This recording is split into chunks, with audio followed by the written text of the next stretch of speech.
Explorers. Today I'm going to read you one of my most favorite books about a little rabbit who loves books. The title of the book is called Wanted, Ralfy Rabbit Book Burglar, and the author, who's also the illustrator's name, is MacKenzie. Some rabbits dreamed of lettuce and carrots. Others dreamed of a flowering meadow and juicy dandelions. But Ralfy was a little bit different.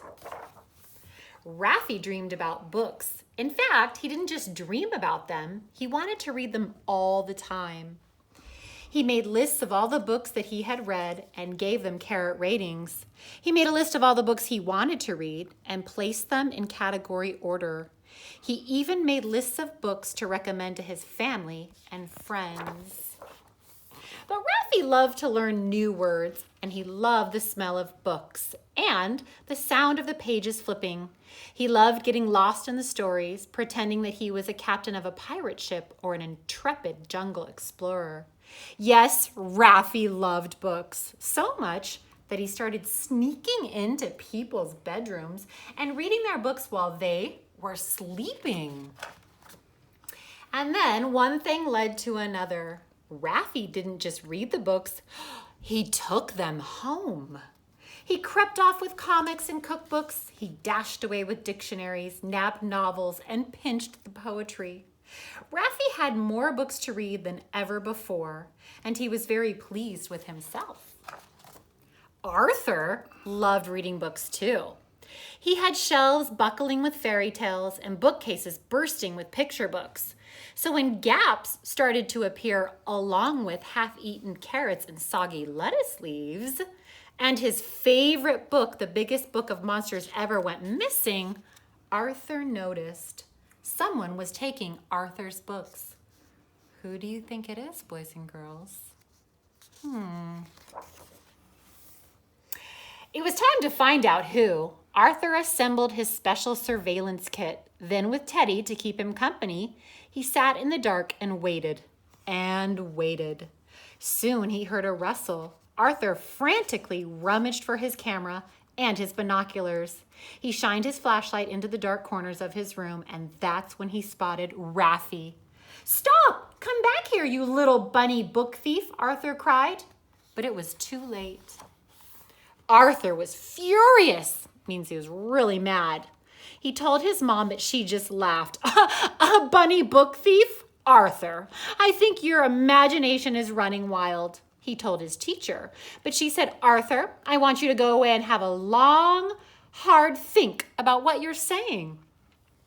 What could Arthur do? That rascally rabbit had taken his favorite book,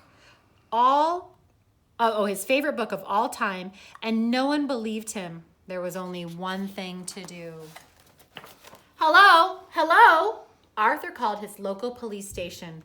A bunny book thief, you say? Well, imagine that. Was there anything unusual about this rabbit?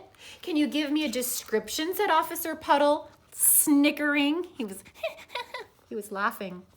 Well, he was brown, said Arthur, with a fluffy white tail, and he was wearing a t-shirt that said, I love books. With that, Officer Puddle laughed out loud. Well, I'll let you know if we discover anything, he snorted. That night, Arthur felt fed up. He went to bed without a story, and he hardly slept at all. Meanwhile, Ralfy had found another house with plenty of books to steal. But this time, Ralfy was in big trouble. He had burrowed up into Officer Puddle's house. Well, well, well, what do we have here, said Officer Puddle. Could it be a little bunny book thief? Arthur was right all along. Officer Puddle called Arthur right away and told him he had caught the culprit red-handed. Please come to the police station first thing tomorrow to identify your bunny book thief, he said. Easy, thought Arthur. There can't be many rabbits who wear I love book shirts. But he was wrong. Arthur had never seen so many rabbits, and they were all wearing them. This was going to be harder than he thought. But then Officer Puddle pressed a big red button, and an alarm bell rang. On a conveyor belt of goodies started moving in front of the bunny lineup. As lettuce leaves, carrots, apples, and dandelions whizzed by, all the rabbits began to feast, except for one.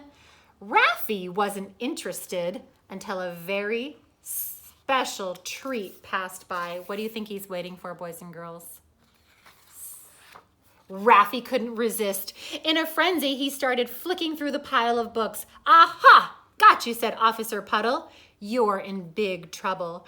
I'm so sorry, stammered Ralfy. I just couldn't get enough books. You can't just go around stealing them, said Officer Puddle. You have to put them all back. Suddenly, Arthur began to feel sorry for Ralfy. After all, it was only because he loved books so much that he managed to get himself into trouble. If you want lots and lots of books to borrow, said Arthur, I know exactly where you can get them. Where can you find lots of books, boys and girls? That's right, in the library. Ralfy and Arthur are best book buddies now and love reading together wherever they can, and especially Ralfy always takes the books back to the library. It's their favorite place. Note to reader, the next time you stop by your local library, be on the lookout. You might just spot Ralfy and Arthur reading there too. Boys and girls, I hope you loved my story and my really cool t-shirt. I can't wait to read more books with you in the library. Bye.